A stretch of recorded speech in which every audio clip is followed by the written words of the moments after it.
Hello everyone, welcome to Academic Atlas. I am Jaya Prakash. तो आज हम आपके सामने लेकर आए हैं कक्षा 7 का पाठ 1, हम पंछी उन्मुक्त गगन के। ये एक कविता है और इस कविता को लिखा है शिव मंगल सिंह सुमन जी ने। तो चलिए पढ़ते हैं इस कविता में क्या है। हम पंछी उन्मुक्त गगन के, पिंजर बदना गा पाएंगे, कनक तीलियों से टकराकर पुलकित पंख टूट जाएंगे। मतलब पंछी क्या कहते हैं कि उन्हें आज़ाद रहना पसंद है, उन्हें उन्मुक्त गगन में उड़ना पसंद है। उन्मुक्त का मतलब होता है आज़ाद, गगन का मतलब होता है आसमान, पिंजरबद्ध का मतलब होता है पिंजरे में बंद रहना, कनक मतलब सोना, और ये तीलियां किसको कहा गया है, पिंजरे की तीलियों से। पुलकित का मतलब होता है कोमल। तो पंछी क्या कहते हैं कि हम उन्मुक्त गगन में उड़ने वाले हैं, हम आज़ाद गगन में उड़ने वाले हैं। पिंजर बदना गा पाएंगे, हम पिंजरे में बंद होकर रह नहीं सकेंगे, गा नहीं सकेंगे। कनक तीलियों से टकराकर पुलकित पंख टूट जाएंगे। और अगर आप हमें सोने के पिंजरे में भी बंद कर लोगे ना, अगर आप हमें सोने की तीलियों से बने पिंजरे में बंद भी कर लोगे, तो भी हमारे पुलकित पंख, हमारे जो पंख हैं वो टूट जाएंगे, हमें उसमें रहना भी पसंद नहीं होगा, हम उसमें खुश नहीं रह पाएंगे जितना ज़्यादा खुश हम आसमान में उड़ना पसंद करेंगे।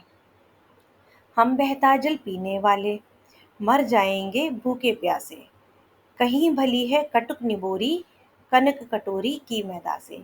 अब पंछी क्या कहते हैं कि हम तो बहता हुआ जल पीने वालों में से हैं, मतलब हमें तो आज़ाद रहना पसंद है, नदियों का जल, झरनों का जल पीना पसंद है। कहीं भली है कटुक निबोरी, वो कहते हैं कि मर जाएंगे भूखे प्यासे, अगर आप हमें पिंजरे में बंद रखेंगे तो हम तो बंद होकर के रहने वालों में से तो है ही नहीं, हम भूखे प्यासे उस पिंजरे में मर जाएंगे। कहीं भली है कटुक निबोरी, कनक कटोरी की मैदा से। कटुक का मतलब होता है कड़वा, निबोरी का मतलब होता है नीम का जो पेड़ होता है ना, उसमें जो फल आते हैं छोटे छोटे गोल गोल, वो निबोरी होती है और वो कड़वी होती है। कनक मतलब सोना, ठीक है।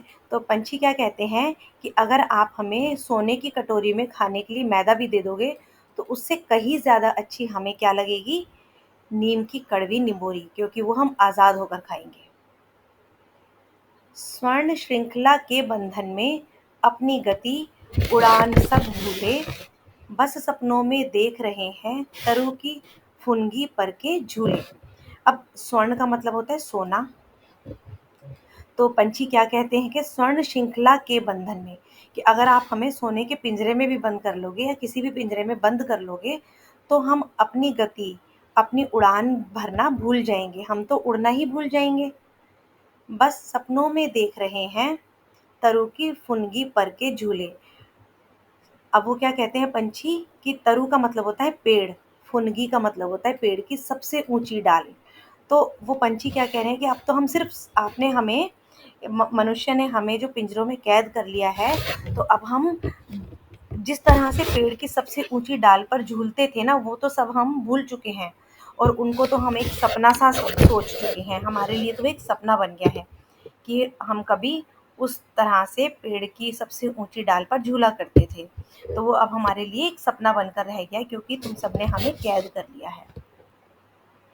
ऐसे थे अरमान की उड़ते, नीले नभ की सीमा पाने, लाल किरण सी चोंच खोल, चुगते तारक अनार के दाने।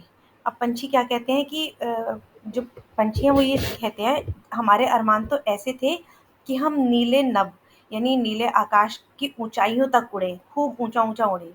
लाल किरण की चोंच खोलकर, मतलब पंछियों का कहना है कि हमारे अरमान थे कि हम अपनी चोंच खोल के और चुगते तारक अनार के दाने, तारक का मतलब होता है आसमान में जो चमकते हैं तारे।